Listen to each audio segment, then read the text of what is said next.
Hello and welcome to Energy Unplugged by Aurora.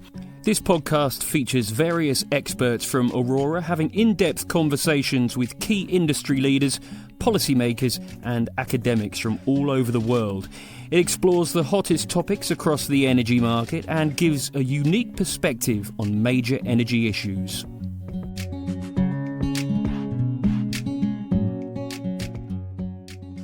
Welcome to Energy Unplugged. My name is Hanns Koenig, and I'm Aurora's Managing Director for Central Europe. Today, we discuss one of the biggest topics in the European energy space at the moment, and that is the resilience of Europe's clean energy supply chains, and to what extent and how Europe should try to build or rebuild its own clean energy manufacturing space.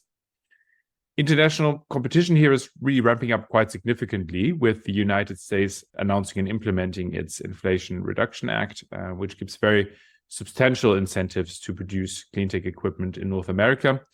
And in this context, earlier this year, the European Commission has announced its Net Zero Industry Act, which aims for 40% of annual deployment of clean technologies to come from domestic European manufacturing from 2030, so that's pretty soon, with some sector targets that are substantially more ambitious than that. Needless to say, Europe is currently a far cry away from that.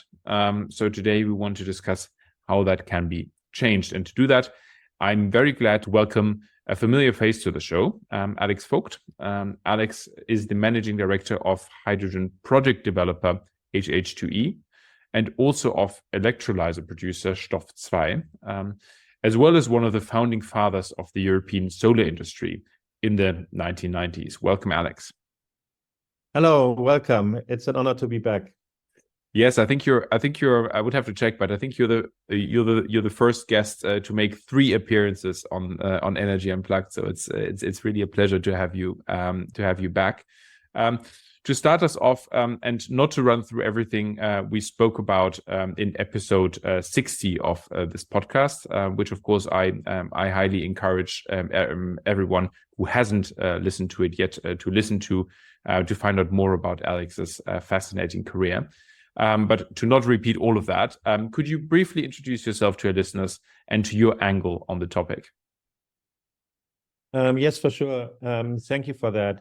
I mean, I'm on my journey since nearly 30 years now, and the journey is to deliver solutions to the energy transition that we all need. Decarbonization, I think, meanwhile, is mainstream, but still we have a lot of tasks to solve, and though there is a lot of space for also new companies that need to be founded.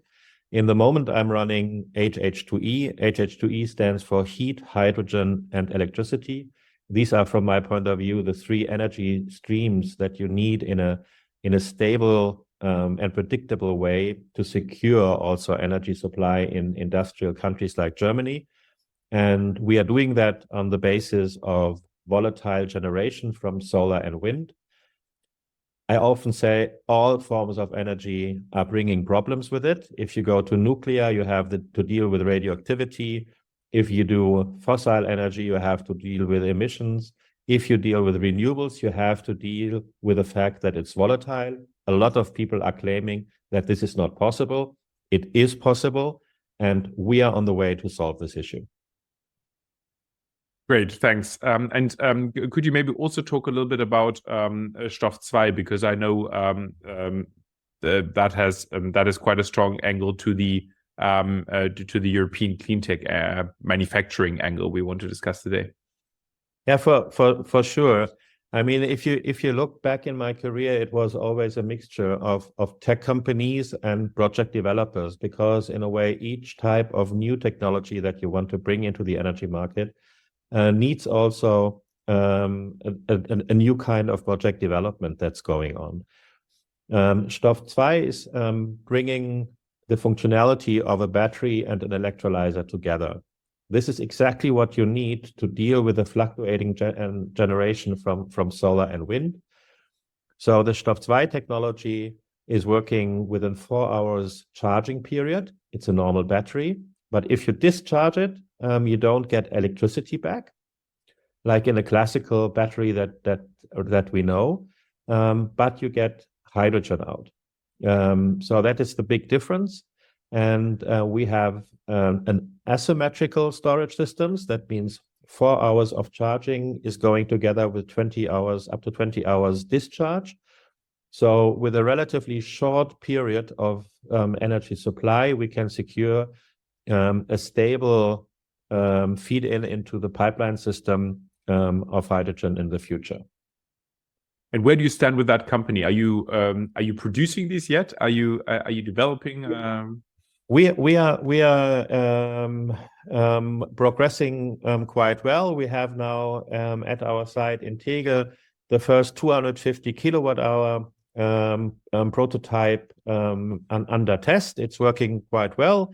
We are meeting all the expectations, and to make it a little bit more plastic, maybe to the auditory. In the end, we will have a containerized solution where we have in a 20-foot container 1 megawatt hour as energy storage. So in terms of energy density, it is pretty much the same as you get also with lithium-ion batteries.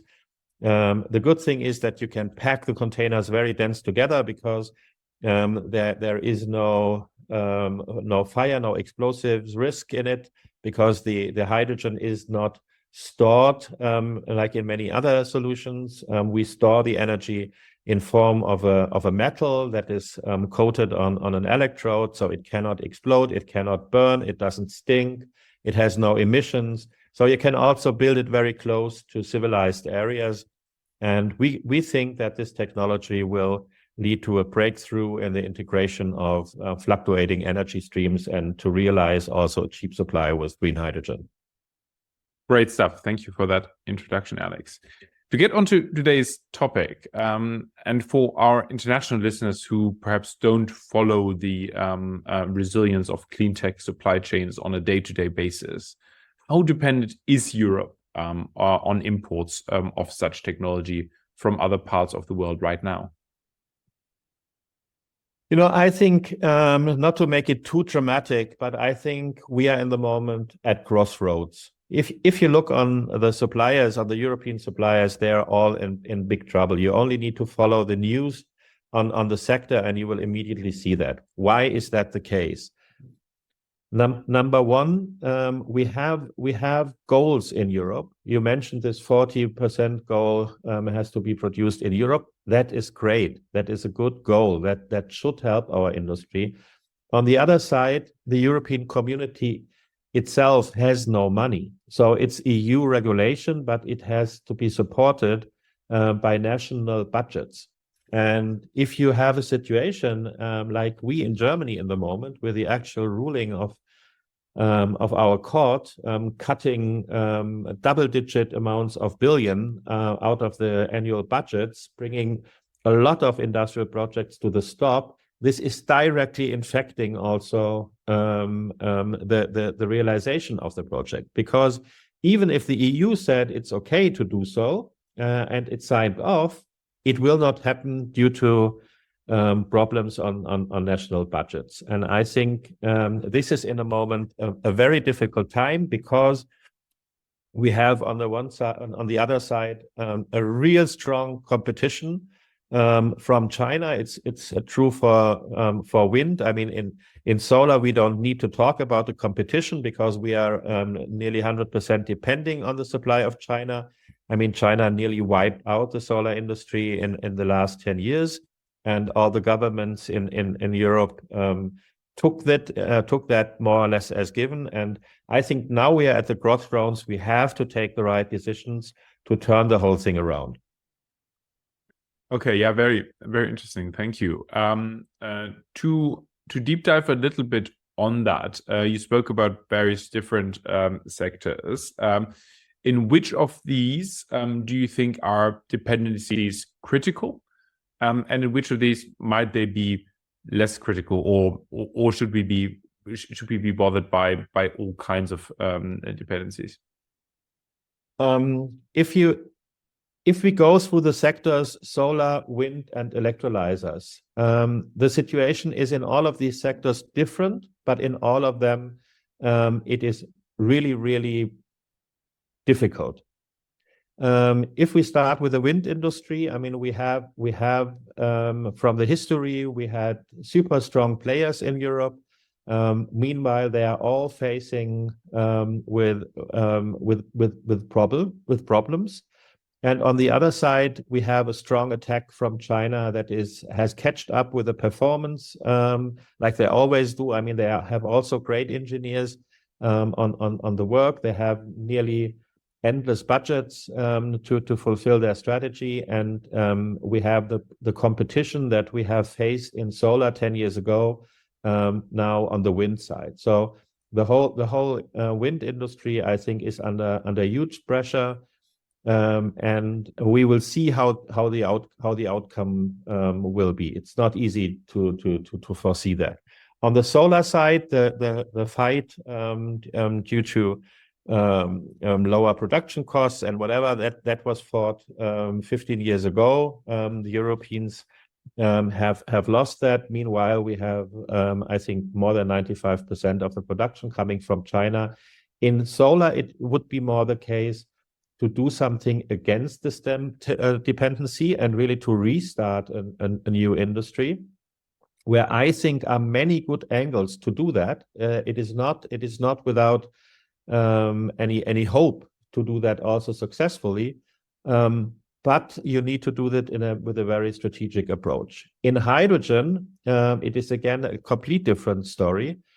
In hydrogen, we are living in Europe very often, especially in Germany, in a fairy tale world where we are the leaders in hydrogen, which is actually in some parts true, but in general, the electrolyzer industry in China is very well developed. The companies are much bigger in size than everything that we know in Europe. The price levels that they are able to offer are nearly half of the prices that European producers needs to become profitable. And behind the doors, the fight has already begun. Yeah, no, completely agree, and it completely aligns with what I'm hearing from the industry. You've mentioned wind, solar, and electrolyzers. Maybe let's also briefly talk about batteries, where, of course, China plays a big role, but you've also got quite substantial players from Korea and Japan in particular. How do you see the situation there? With batteries, I mean, yeah, if you go down the value chains, the probability is that somehow you end up also in things that are that important parts or raw materials coming from China. I mean, if you go the whole way down, I mean, China is a huge supplier of material as well. I'm not 100% sure, but in batteries, I think the producers are a little bit more differentiated also due to the use cases of the batteries. And I think in terms of batteries, the dependency is not as big as the dependency could be, and also the pressure that China could unfold in the electrolyzer, wind, and solar space. Okay, yeah, no, thank you very much. Let's deep dive on solar, because that's the industry where you built two very impressive companies that later ran into issues when China scaled up as industry, as you mentioned. I think it's important to note that happened after you left the companies and you weren't directly involved. But obviously, you still have a very deep understanding of the industry. So, what is driving China's dominance there? Is it sheer scale and to some extent technological advantage through having built so much of it, or is it unfair competition, or is it a bit of both? I mean, if we look to the two competing countries that we have in the sector, it's on the one side, it's China, where we are in the moment dependent on product delivery, but we are competing with the US as well. And the difference between us in Europe and the other both is that in both countries, you have a very strategic development of industries. The industrial development is very much driven by the strategic position the country also wants to take in the worldwide power game. And so this is very necessary to know. I mean, in United States, that's known as the land of the free market.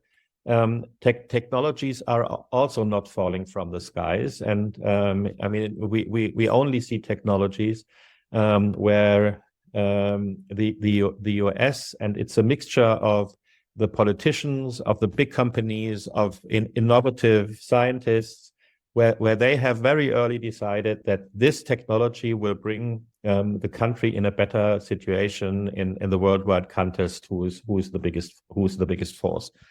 And that is true for everything that we see today in information technology. All the companies that we see, it doesn't matter whether it's Google or it's Apple or whatever, have started in a very controlled environment in the space around Stanford University, with big official governmental funds driving the first years when there was not a business yet. And the same is also in China. In China, we have strategic industries, and they get, in a way, more or less endless resources as long as they meet their goals. But the goal is not to earn money, but the goal is to achieve market share, to get product quality to a certain level, to have a certain number of employees. So we have complete different metrics in these both countries that are driving the early stage of technology industries. We don't have that in Germany. In Europe, if you want to start a tech startup, the investors are expecting after 3 years the first time a break-even point. Otherwise, it is not possible to get startup funding at all. Most of the startups are missing that goal. Then, in a way, investors' appetite is even lower. Maybe they can convince in another round to get private equity funding for another few years. But that's why so many technology startups, especially in the energy space, are failing, because in a way we don't have a European-wide strategy that is simply defining what is necessary to be also from a strategic point of view in the world one of the leading powers. That is what is missing, and as long as we don't have that view, I think it is simply a dream to compete with China and US. Okay, that's pretty sobering, and I guess a follow-up question to that: whose job would it be to develop such a strategy? Can it realistically be the European Commission, or does it need to be the big member states working together on this?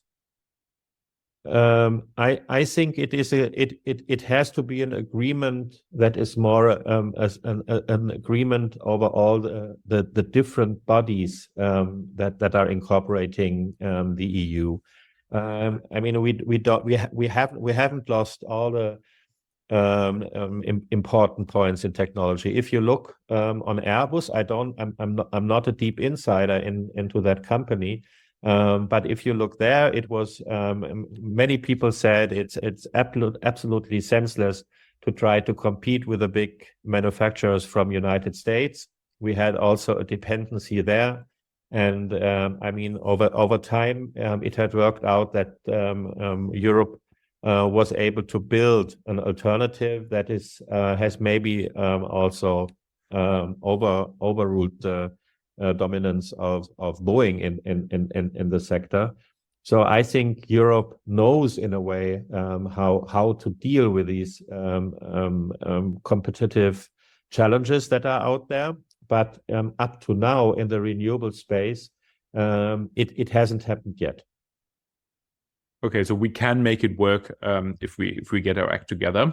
So that's a perfect segue into actually what Europe, defined in various different ways, which I'll get into, can do to rebuild its clean tech industry. And in answering that question, Alex, you actually have a very interesting double role, because with one of your hats, you're managing director of a developer, and therefore a client of technology companies. You recently placed a 120 megawatt order for electrolyzers with Nel, the one of the major European, probably the major European producer of electrolyzers, but also with Stoff 2, you want to build European clean tech manufacturing. So what I'd like to do is ask you what 3 stakeholder groups can do to contribute to the rebuilding of this European clean tech industry. Firstly, the energy industry, and particularly developers.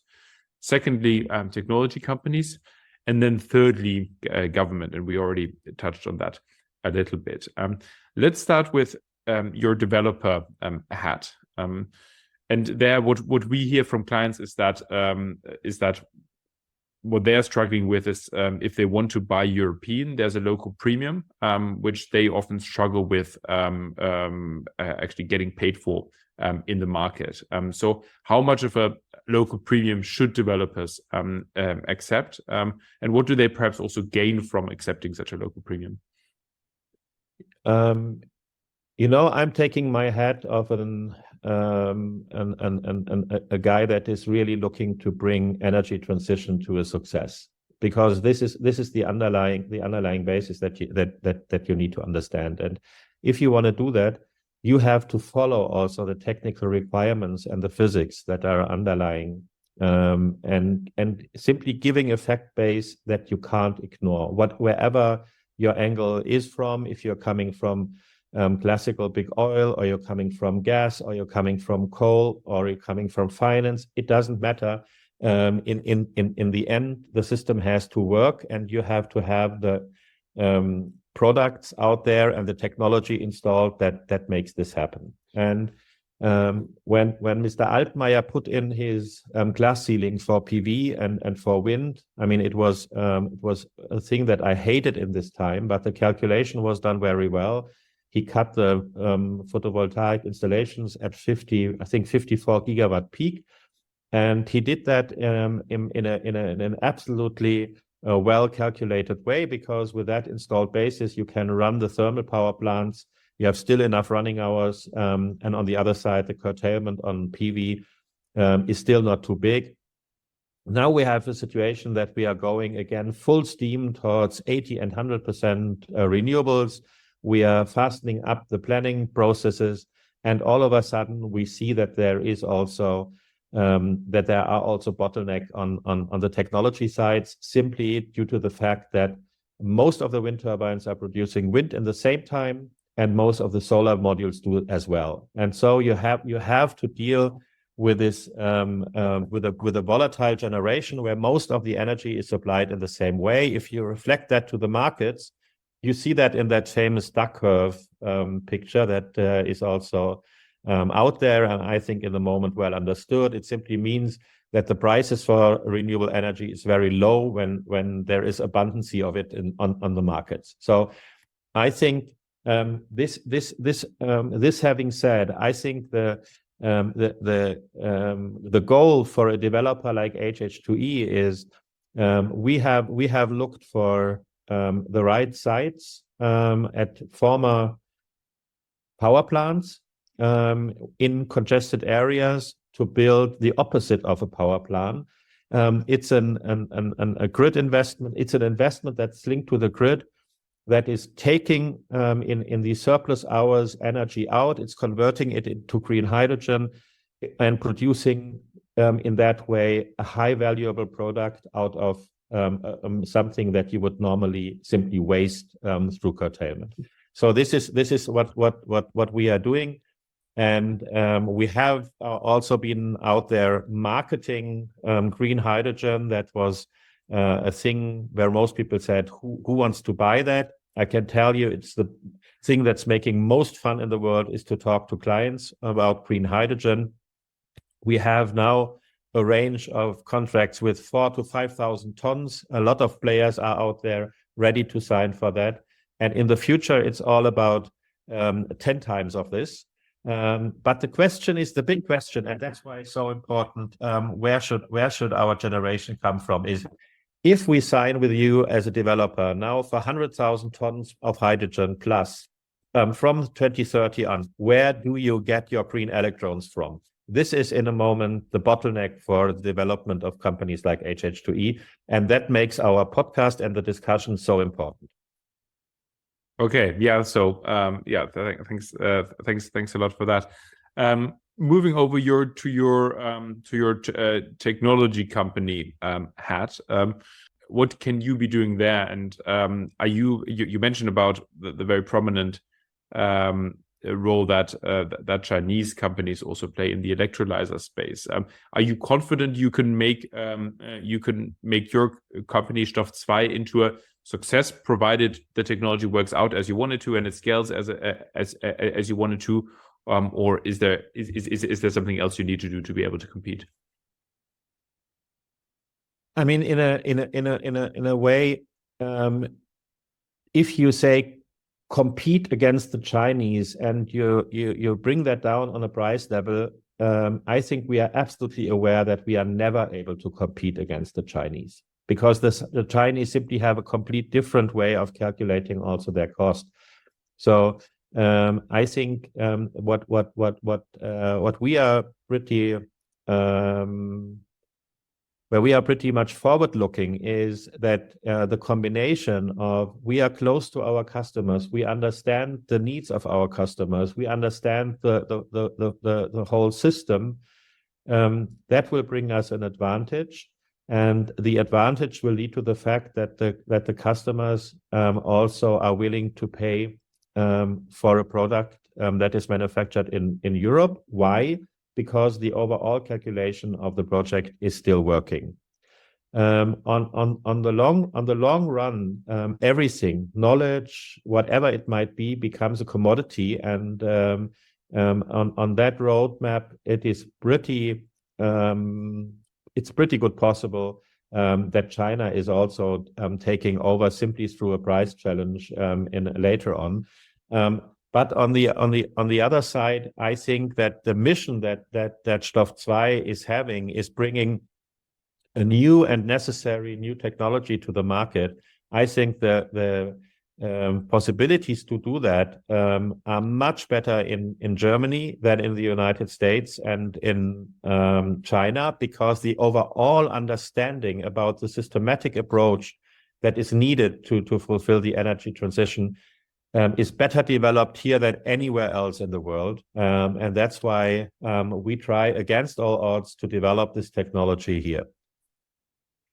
Okay, so good to hear that confidence statement from the technology side.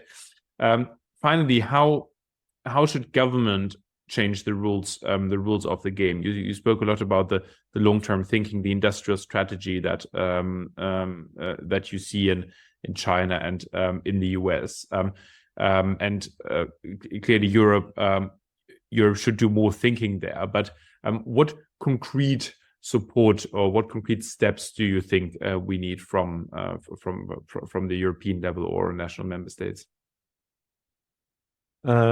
It's very difficult subject, and we also don't have the top recipe to heal that illness that we are in the moment. But I think that the important goal that we must not miss is that we do all these efforts to achieve 100% decarbonization. So I think the fact that you are producing and delivering a product that is really CO2 free should have a much higher importance, because this is also reflecting transportation CO2 footprint. It's not only the product itself, it's how it's delivered, how it's produced, where are the raw materials coming from, and so on. And I think especially in photovoltaics, I'm very often telling the story. If you would look on a value chain that's starting in Bavaria, only as an example, with company Wacker producing polysilicon based on hydropower. If you then have a module manufacturer that's located close to the North Sea, has abundance of offshore wind to use, is producing as well the glass as well as the modules also on the basis of CO2-free renewables. If you then have these photovoltaic modules out there producing green electrons, you're building value chains that are already in a way in the new world where we have already a CO2-free transformed. And if you do the economic calculations and you have not any longer the need for importing high volumes of oil or coal or gas, I think this is what is making up the whole story. I think it is not weakening up climate goals. It is tightening them together, bringing them really to the point. And the overall differentiator to achieve subsidies or finance support or being allowed to be installed should be a completely 100% CO2-free value chain. And we can do that due to the already installed base that we have, due to all the projects that are out there. And this would be my bet. It also helps to give a view to the younger generation that we are really tackling the issue where everybody should be interested in, and this is taking decarbonization serious. So is that a call for including solar, wind, electrolyzers, batteries in the carbon border adjustment mechanism, or is it around local content requirements where production anyway happens covered under the European emissions trading system? I think it has simply to do that you really request a very detailed recording of CO2 footprint all along the value chain, and that always the product with the lowest footprint has to become the one that is profiting from the rules. I mean, it is from my point of view not so much the question whether it's from Europe or from outside Europe. I have nothing against also international competition on that, but I think that we could have a real advantage on that as a society in Europe if we do so. And for sure, I mean, in the moment we have the situation also with the green gas quotas where China is selling a lot of in a way compliant organic fuel to Europe, and is breaking down all the prices for the certificates, and nobody knows exactly where it's coming from. That should not be possible. I mean, you need to have really an exact recording and reporting of the CO2 that was emitted during the production process. But I think that is a recipe that really brings us forward, because if companies are complying to that, either in the United States or in China, it brings the planet forward. That's what I'm interested in. And of course, then there's an accounting issue with potentially exporters attributing all the green electricity to the technology they export, and using the gray or the brown or black electricity for their domestic production where there are no such quotas. So in practice there could be some complexities around that, but of course I completely agree with the overarching goal. On government support, there's been a lot of talk in Europe about the Inflation Reduction Act, but there's also been criticism in the sense that it does have some quite protectionist elements towards North America. Do you think there is anything Europe can learn from the US? Should we copy elements of it? I mean, I think before we copy it, maybe it would be also good that people are trying to understand what they are really doing with the IRA. And I'm giving you a small example. I mean, if you try to build up a reasonable size, let's say 5 gigawatt photovoltaic production facility, ingot, wafer, cell, modules, so fully integrated, you might need to have an investment around 1.3 billion, roughly like that. If you follow the way the Europeans are thinking, you might be able to get 500 or 500, 400 in between as an accepted subsidy level. And if you compare that what the United States are doing, if you would build the same factory and you add together all the elements from the IRA, you will end up with a support that is higher than 1.8 billion. That means it is in the United States, simply putting a team together, building such a production site is incentivized on its own. It's a big business to build this factory. Then also you have to run it, but this is so far away from the European thinking. And I can tell you it is really a competitive instrument. It's not only protectionism, it's trying to attract investments to the United States. I can tell you, we have been contacted by US delegations. If we would move with Stoff 2 to the United States, I would also get 50 lifetime visas on top if they are coming. It is not only an energy partnership where one has one instrument to help the industry and the others. It is a strong thing of competition, and that needs to be understood. So I think what in Europe needs to happen is we need a new thinking. We need to see that it's a strategic necessity to have this industry. We must motivate young people to enter into this industry with their working power, with their skills, with their motivation, and try to establish in Europe this industry again as a technology leader. This is what needs to happen. And the classical way to help an investment out with a 40% subsidy level, like we rebuilt the industry in former GDR after the wall turned down, that is by far not enough, and it's the wrong thinking.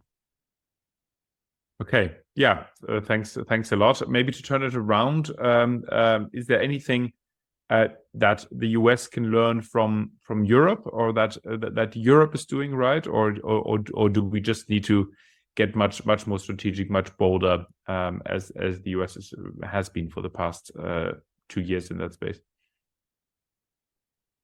I mean, what the US is constantly learning from Europe. That is also a beautiful thing. For example, I mean, when I was on the Climate Week in New York this year, it was funny how the US reacted on the RED II and the Delegated Act. 2 years ago, when I presented this as a goal, as something that we are lobbying for, more or less everybody was laughing at us. But now, due to the super strong energy needs coming from the big IT giants, building up more and more data centers, and I mean they are claiming to be 100% CO2 free because they are installing on a balanced basis also PV systems. But somebody has to take care about the night hours and when the sun is not shining. And this is adding so much cost to the system that the US also got that it's impossible to go with that further on the next year. So the thinking that you need to match also consumption with generation hours, especially if you now add another huge user of electricity, the hydrogen branch, I mean, that is coming into their mind, and they're learning pretty quick. So I think the US is already learning while we are still discussing, and we are so backward looking. It's the same thing with the car industry. Our politicians are still fighting for the combustion engines, but in the US, they are having a great focus on what they can learn in Europe, and they are adapting it much quicker than we are able to do. And that's again summing up in a threat from my point of view. Okay, well, not much ground for optimism there on that side then either. This is a pretty sobering podcast, but it's I guess it's a fairly accurate reflection of realities. And we're getting near the end of our session. But before we conclude, I would like to invite you to participate in a round of quick answer questions, for which I will present you with a number of concepts around the topic we discussed today, and would like to ask you to tell me whether you think they are overrated or underrated, and in one sentence explain why. To start us off, anti-dumping tariffs. Anti-dumping tariffs are overrated. because I think they are not solving the real issue, and they will lead to a backfire on other sectors. And in the end, we will harm us more than it helps us. Second, local content requirements. I think this is underrated. I think it's very important to have value creation close to where the people are also living. And I think the strong efforts that we need to fulfill the climate goals can only happen if we have it on a broader local basis with an involvement of all the people that are living there. Thirdly, fear of retaliation. I think that is overrated, but I would like to add that I think we are facing a world where a lot of conflicts are in the moment escalating, and I'm more afraid of sanction regimes that are surely upcoming on the horizon. Okay, so when it comes to sanctions and potential tariffs, retaliation is a valid concern. Other measures to rebuild the industry, perhaps that's okay. And then finally, the WTO, the World Trade Organization. I think it is in the moment undervalued. I think it would be very helpful again to have a focus on global free trade. This is from my point of view a very necessary thing for the future. Right. That brings us to the end of the podcast.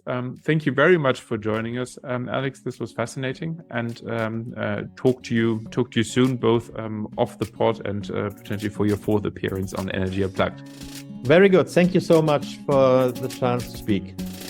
That was Hanns Koenig, Aurora's Managing Director for Central Europe, talking to Alexander Voigt, Managing Director of hydrogen project developer HH2E and also of electrolyser producer Stoft Schwein. Do keep an eye on our podcast feed for more in-depth conversations with senior members of the energy industry. The best way to do this is to subscribe on whatever platform you use. Thanks for listening and goodbye.